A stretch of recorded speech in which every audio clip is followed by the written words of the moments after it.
last season they didn't win a trophy, even though you could say they won the Intercontinental Cup and the UEFA Super Cup in 2024. But last year, in 2025, they didn't win any trophies. They lost the Spanish Super Cup, they lost the Copa del Rey, they lost La Liga, and they lost the Champions League to Arsenal. This year, they lost the Spanish Super Cup to Barcelona. They lost the Copa del Rey to Albacete. They're going to lose the La Liga. They're 9 points behind Barcelona. I can't see them, or coming back and overturning that lead that Barcelona have, and they're out of the Champions League by Bayern Munich. For a club like Real Madrid to have 2 years in a row where they don't win a trophy is shocking. It's unacceptable. Especially Real Madrid have the qualities that they have. It's not like Real Madrid are in a rebuild and Real Madrid are, they're in transition or something. I mean, Real Madrid won the Champions League in 23-24 and La Liga, and they brought Mbappe to get stronger, to continue and to keep dominating in Europe, keep winning Champions Leagues, keep winning La Liga, and keep dominating and keep being the power, the best team in Europe. Instead, it was meant, that signing of Mbappe was meant to take Real Madrid to the next level. Instead, it stabilized. It destabilized Real Madrid. It destabilized because you have to look at this Real Madrid side. Yeah, they've got great individuals. They've got great players in terms of talent as well. But are they a great team? No, they're not a great team in terms of chemistry, in terms of all working together. You see Paris Saint-Germain, you see Bayern Munich, you see Atletico Madrid, you see even though Real Madrid are above Atletico Madrid in the Spanish league, you see Arsenal. All the players are working together. They all look like a team. All they're working together. All they work their socks off. All of them, they work really well on the ball and off the ball. Real Madrid, they don't do that. They work really well on the ball, but off the ball, there's no work. There's no work, and they look very, very non-existent off the ball. The work rate is not good. So, yeah, and defensive, and you see, not only when I'm talking about, obviously the chemistry of the team is not 100%. Midfield, they look very shaky. I mean, since Toni Kroos and Luka Modric was getting older and he left obviously last season, midfield they look they've looked very unstable with the likes of Arda Güler, who's been very good this season, but he's still young. Valverde sometimes having to play different positions. Camavinga to Tchouaméni, I don't think they've been that good this season. And midfield, they've not been great. Bellingham has been on and off this season as well. Vinicius, same thing as well. Mbappe's been scoring a lot of goals, but you look at this Real Madrid side, it's almost like the signing of Mbappe has made Real Madrid as a team look unstable. No chemistry, not working for each other. It's almost made them look destabilized as a team. So yeah, and like I said, you saw what Vinicius was telling to Bellingham to shut up, and where Bellingham felt like Vinicius should have made that pass to him when Real Madrid had a chance in the second half. You clearly see this Real Madrid side don't have. It's almost like they play for themselves. Those Real Madrid players, the likes of Mbappe, Vinicius, and Bellingham, it's almost like they play for themselves. They play for themselves. They don't fight for each other. You see, I saw Nasser Al Khalifi, the PSG president, his interview after the Liverpool game, where he was praising the team. He's saying that the main star of the team, the main strength of Paris Saint-Germain is the team. The main star of the club is the team, because that's what it should be. The team, they work with all the players. They work with each other. It's my fault. It's your fault. You die, I die. We die together. We work together. We help each other. Whereas you look at this Real Madrid side, they don't have that mentality. They don't have that spirit. They don't have it. They don't have that connection. All the players, I'm talking about all the players. It's almost like some of them play for themselves. So, yeah, and listen, Mbappe has scored a lot of goals. He's scoring great goals for Real Madrid, but, does he do well on the ball? It's almost like the signing of Mbappe has made Real Madrid look destabilized as a team. And listen, I'm not saying all of it is Mbappe's fault, but it's part of it as well, because you need, if you want to be successful, you need players to do well on the ball and off the ball, to work on the ball, off the ball, attack and defend. Vinicius and Mbappe don't do that. They don't work off the ball. They don't. Let's not lie. And it's not only the same issue that Arbeloa faced. It's not only the same issue that Xabi Alonso faced. It's also the same issue that Carlo Ancelotti faced last season.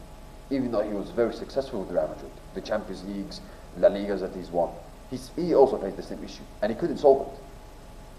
It's almost like managing this group of players it's almost like the impossible job. Like, and yeah, listen, Arbeloa, they're gonna sack Arbeloa now because they're not gonna win anything now this season. But even if they sack Arbeloa, who are they gonna bring in? They need to bring a manager who has great personality and can handle these group of players. They can handle them, because let's not forget, Real Madrid's main star is the players.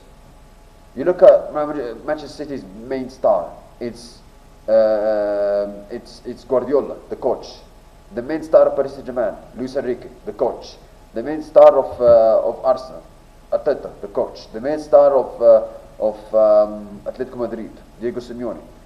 Whereas the main star of Real Madrid are the players, not the coach. So, yeah. And yeah, Real Madrid, they're going to go another season without a trophy and another season with no Champions League for Kylian Mbappe. Looks like that decision to leave Paris Saint-Germain to Real Madrid was very, very bad timing.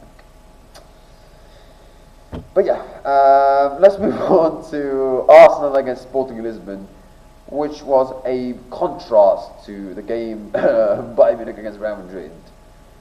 Like, Bayern Munich Real Madrid was an amazing, phenomenal game to watch.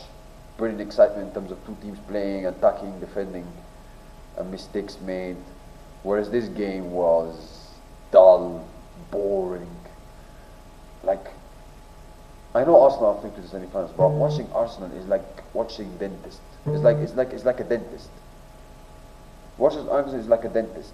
Like, honestly, I really don't get it. I really don't get it, because listen, it's about getting through. In the knockout stages of the Champions League, it's about getting through. It's about being in the right place. It's about qualifying. In knockout stages, it's about qualifying. It's not about how you qualify. It's not about how you perform. It's about winning. And Arsenal are through to the semi-finals of the Champions League. However, the form in the last 4 or 5 games has not been good. They lost in the Carabao Cup final against Man City, where they approached that game in a defensive way, and wrongly, very wrong from Arteta and his players. They lost to Southampton in the FA Cup, a championship side. They scraped a win against Sporting Lisbon, and I don't think that was they lost to Southampton, they lost to Man City in the Carabao Cup final, they lost to Bournemouth, where they were awful, and they were not convincing over 2 games against Sporting Lisbon. Yeah, they threw, but they were not convincing over 2 games.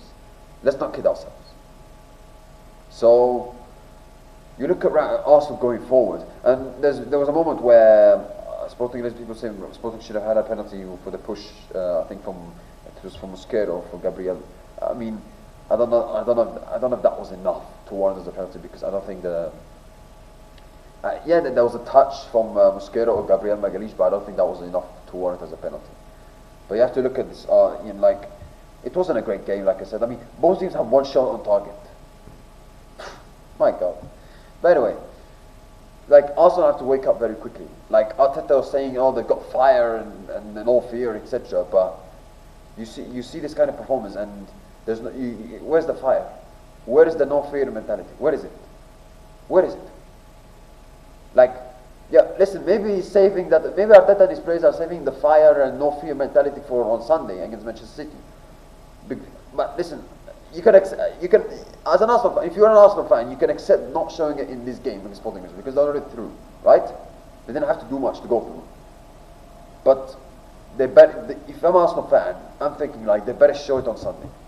They better show it on Sunday, because if they go to the Etihad and park the bus, which, let's be honest, a lot of people expect them to do, park the bus, lose 1-0, 2-0, play no fear, and there's no fire, then the criticism will be very, very high, and rightly so. So you look at, like I said, look at this performance from Arsenal. It's not great, not a good performance at all. Like boring once again. You look at Declan Rice after the game. He looked dejected. The guy looked dejected. He looked sad. It's almost like I've never seen a football team where they like. It's almost like, you know, when a Premier League club like Arsenal, they are first in the Premier League. They're leading the Premier League table, and they're semi-final of the Champions League. And yet there's still problems, there's still criticism, apparently the job of Arteta is not safe. Like, how is that possible?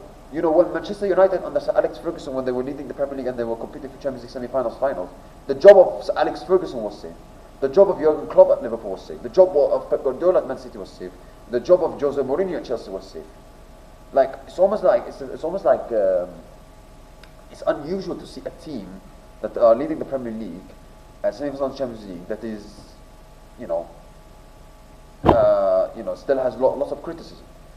And I can understand why, because obviously Arsenal have finished 3 times second in the last 3 seasons, so that there is more expectation than to win it this season. But like, they have to wake up. They have to wake up very quickly, because if they produce this kind of performances, if they produce the same performance they produced in this game and the other game, in the last 3-4 games against Man City on Sunday, and you see City last couple of games, they're starting to wake up, they're starting to hit their strides. If Arsenal keep performing like this on Sunday, oh my God. So Arsenal have to wake up very quickly, because they cannot produce this kind of performance on Sunday. They can't. If they want to win the Premier League title, they have to stand up, go to the Etihad and stand up be like a man, a real man. Stand up and take it to Manchester City. Take it to them. Make a statement. Go there and try to win. Make a statement. Because if they approach the way they always approach, which is park the bus, defend, and no attacking threat, nothing, they're going to lose, and they're going to be more criticism on Arteta and his players. And we're going to say they're going to finish second again, and then again, and again, and again, and again. So, yeah. And semi-finals, you look at the semi-finals they've got, they're going to play against Atletico Madrid over 2 legs. Atletico Madrid, they're at home in the first leg, whereas Arsenal are at home in the second leg. I mean, Arsenal have an advantage in that sense, that they're at home in the second leg.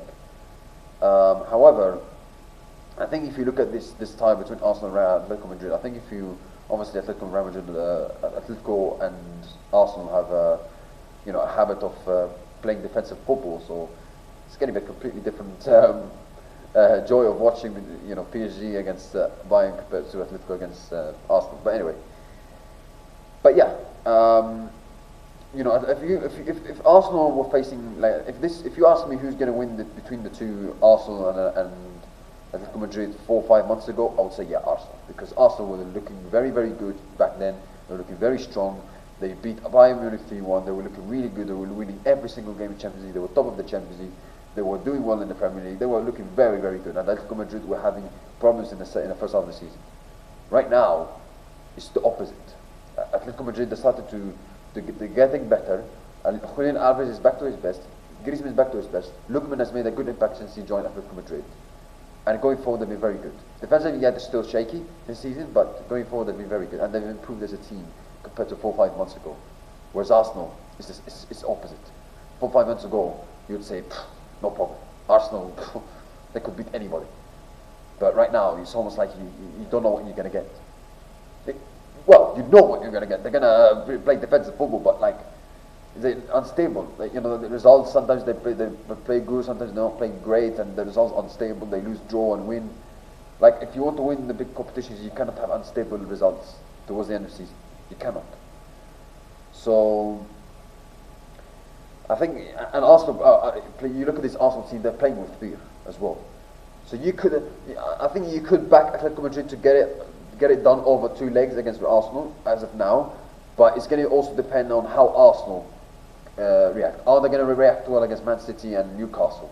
If they're in good shape ahead of Wanda Metropolitano in the first leg, if they had a good results against Man City and Newcastle, they're back on it. If they didn't have good results in those games, I think it could be very difficult for them to get past Atletico over 2 legs, even though they're at home in the second leg. And Atletico Madrid, they have a cup final as well to play for on Saturday against Real Sociedad. So, I think it's also, this tie you know, some of it depends on how Arsenal, you know, are in shape, how they are mentally and physically before the over 2 legs against Liverpool. That's it, guys.